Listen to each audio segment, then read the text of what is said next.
Saya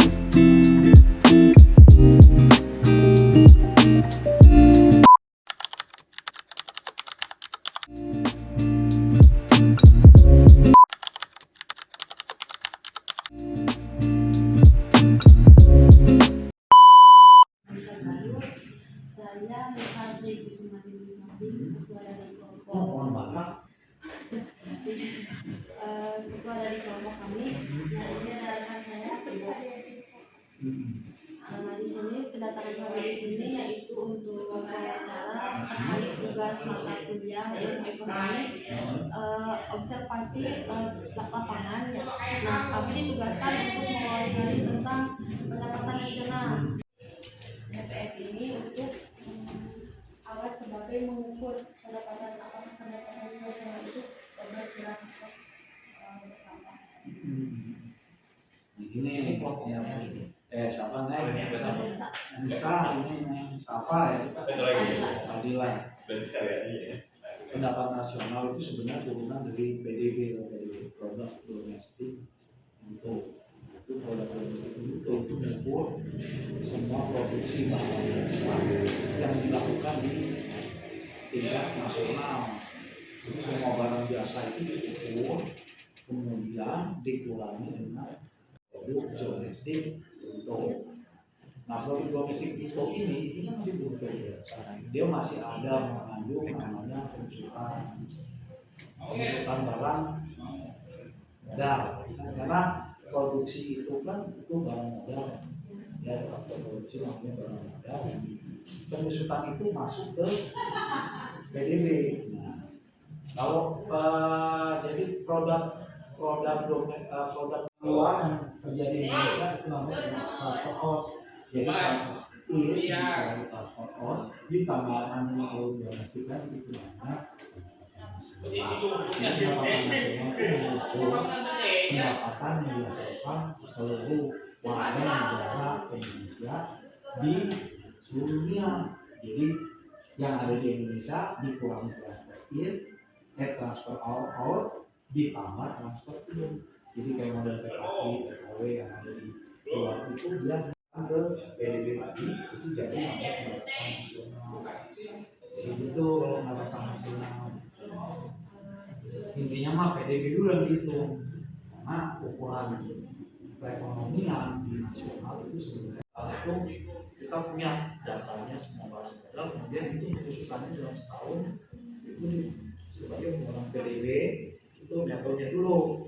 Nah, untuk pendapatan nasional itu juga dikurangi transfer out ditambah transfer in nasional. Jadi penghitungan pendapatan nasional dilakukan dengan menghitung PDB dulu. Jadi seluruh ya sebenarnya kalau dampak kebijakan itu kebijakan ekonominya itu BPS nggak sampai menganalisis di Garut. Kalau di Garut namanya bukan pendapatan nasional. Ya, di Garut itu kan itu pendapatan regional. Jadi seharusnya sebenarnya kalau kita ngitungnya Garut itu cuma dihitung PDRB. Jadi seluruh PDRB dari seluruh kabupaten dijumlahkan itu namanya PDB. Ya. Jadi semua kabupaten itu dihitung namanya PDRB. PDRB Garut dihitung, PDRB Tasik dihitung, PDRB Bandung dihitung, dan seluruh sampai Papua dari Sabang sampai Merauke itu dihitung PDRB-nya itu dijumlahkan menjadi PDB. Cuman ketika ada data, ketika ada keterbatasan data, kita melakukan estimasi. Cuman estimasi itu bisa secara statistik karena ya kita melakukan pendekatan ketika data itu nggak ada. Ya kan, harus dihitung kan? Ya harus dihitung, misalnya kayak gini aja. Kita ngitung jadi kita ada jadi gini. Jadi setiap 10 tahun sekali kita lakukan sensus. Suku pedagang dan lain-lain. Karena nggak mungkin dilakukan sensus setiap tahun. Cuma secara SDM kita nggak ada, akan ada. SDM nggak ada, sumber daya keuangan juga memungkinkan setiap tahun dilakukan. Pokoknya setiap tahun itu akan survei untuk melihat trennya, ya kan? Trennya gimana, barang ini trennya gimana. Harus apa? Percaya sebetulnya kayak model quick count di pemilu kita semua diambil gitu.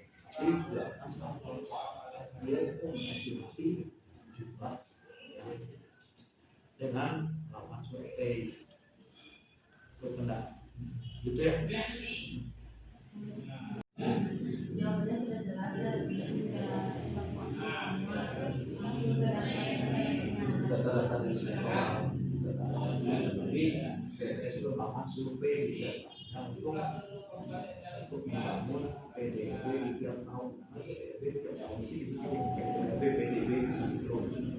Kalau tadi pendapatan nasional itu berangkatnya dari PDB.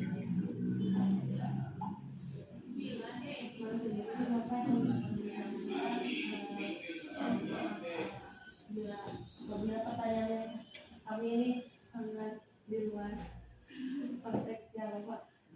Memang kan di luar konteks itu juga.